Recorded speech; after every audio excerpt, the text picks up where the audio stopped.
आए भैया, हम गायक भोला व्यास आज भजन के लाइव रिकॉर्डिंग में गीत संगीत लेके उपस्थित भई बानी जा।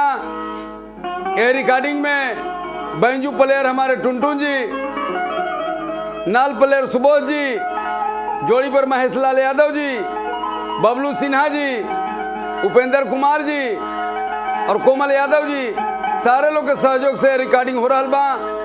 और भजन के सुन के रवा चैनल के सब्सक्राइब करब, गाना के लाइक करब और कमेंट करके जरूर बताएब कि गीत कैसा लागल।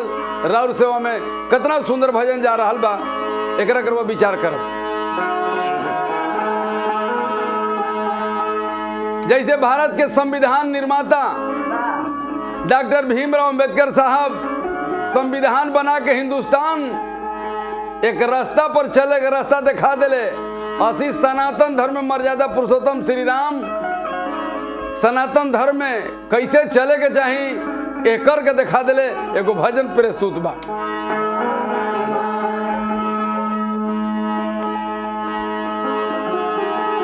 कि सत्य हिंसा परम धर्म का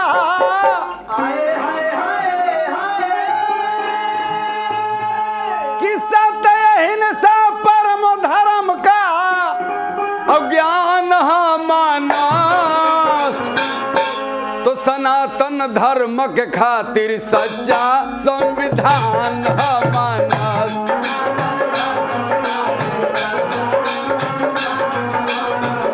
सनातन धर्म के खातिर असली ही संविधान मानस।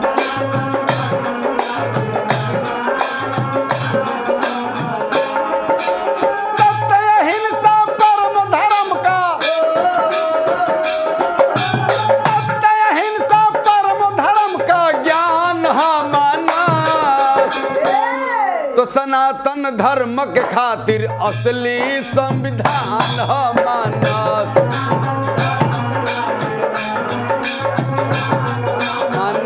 सनातन धर्म के खातिर असली संविधान मानस।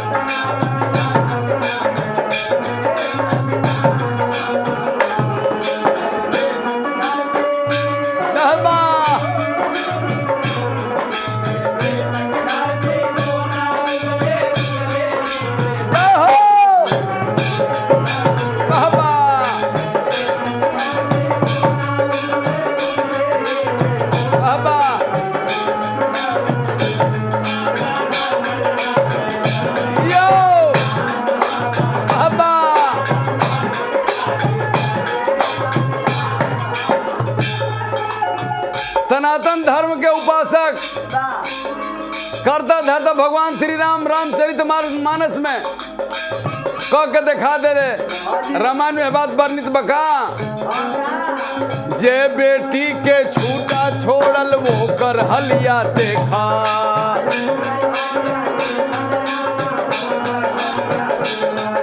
नाक कटाइल कुल के जैसे बिया सुपने खा।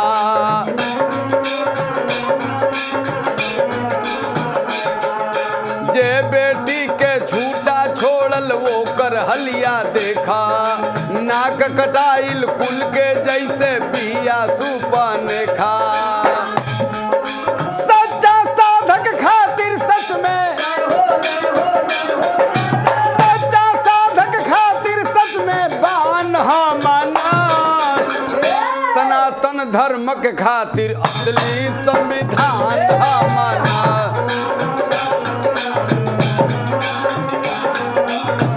सनातन धर्म के खातिर असली संविधान मानस।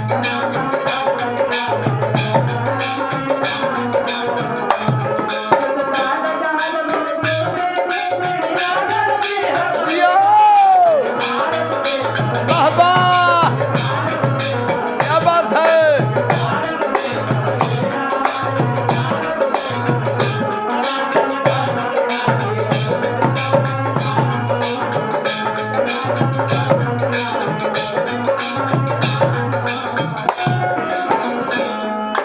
ये भजन के आखिरी लाइन में, भजन तो बहुत लंबा बा लेकिन रिकॉर्डिंग में हम 2 अंतरा दे रहा बानी।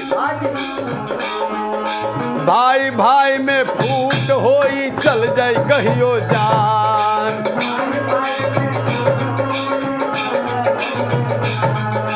विभीषण के चलते रावण तजले जैसे प्राण।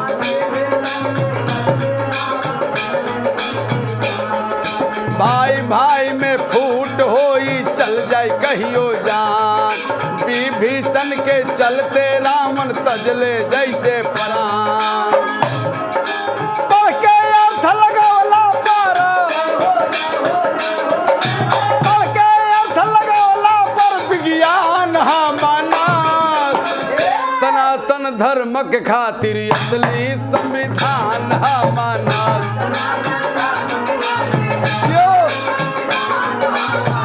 सनातन धर्म के खातिर असली संविधान मानस।